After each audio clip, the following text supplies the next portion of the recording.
Hello and welcome back to the channel Hard Reset Info, and today I will show you how to get rid of content warning on X. So for this one I will use my browser because when I tried using my mobile application I didn't manage to do it simply because I didn't see such option in my settings. So if you have that problem as well like I did, so you have to use your browser. But if not, if everything is alright, then just follow my instructions and I'm sure that you can do it.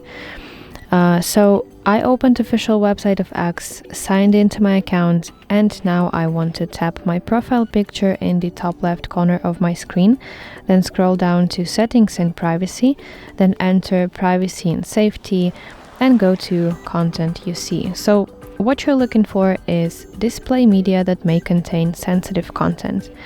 If you want to get rid of content warning on X, then you have to make sure that you have your tick put in this checkbox next to this section, let's say.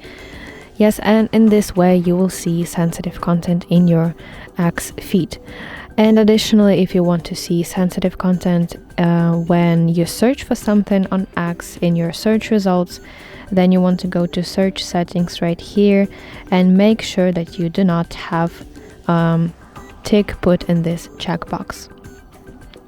So yes, and if you followed my instructions and you still see that content warning on X, then I highly recommend you to go try install a VPN to your device and connect to United States of America or some Western European country, because those are two regions that usually do not block that type of sensitive content. So this should 100% be working. So that's it. I really hope that you find this video helpful, and if so, please like it and subscribe to our channel for more content like this.